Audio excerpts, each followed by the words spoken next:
Ni hao, tatsahaw. Hello everyone!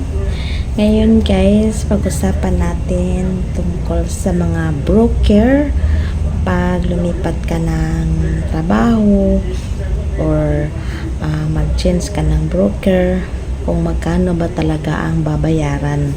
Kasi paldo-paldo ang mga broker dito guys. Alam mo guys, wala talagang babayaran.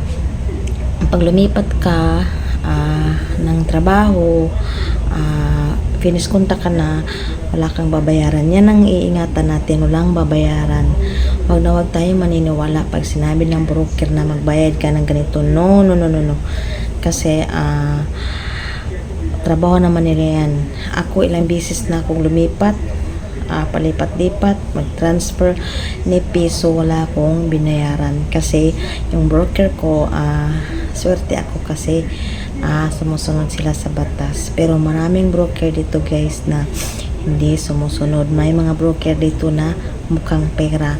Ngayon mayroon nakakasuwa na broker, nagpenalty siya kasi overcharge siya ng singil, kaya kinasuhan siya. Pero hindi sinabi kung anong lahi. Kasi marami na mga broker dito. May Pinoy, may Indonesian, may Taiwanese. Kaya hindi sinabi kung anong lahi na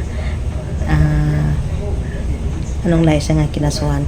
Kasi guys dito, mga broker talaga, mayroon talaga mukhang pera. Paldo-paldo.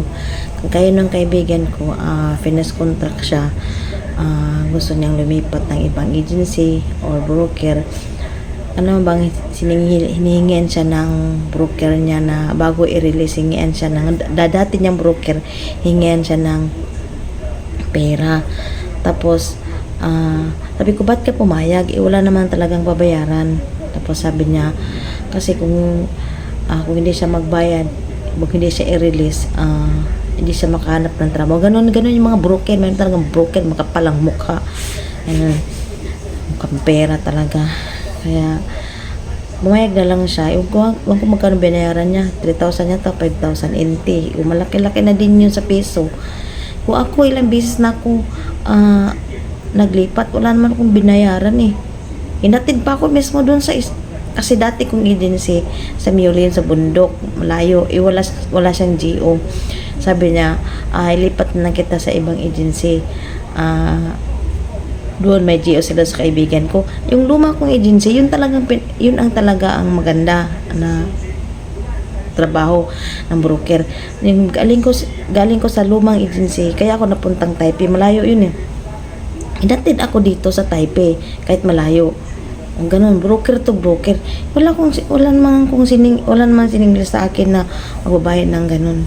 Kaya swerte ko dun sa itong agency ko na to. Yung sa kaibigan ko, grabe talaga siningil. Kaya minsan guys, pag sinabi mo na pwede kayo tumawag sa 1955, mag-ask kayo doon na talagang mayroon sinisingil. Kasi pwede mong i-report yung mga broker nyo, mga walang hiya na talagang sisingilin ka ng malaki na wala naman talagang dapat. Kaya wag tayo magpaabuso. Kaya yung mga bago yun, tayo mga matagal na, hindi tayo mawala ng trabaho hanggat gusto natin ng mga ditong GO, ganun. Kaya wag tayo matakot sa broker. Maraming mga broker dito. Okay guys, sana may natutunan sa video ko na ito. Kaya ingat tayo sa mga broker natin para hindi sila paldo-paldo. Okay guys, bye! Thanks for watching.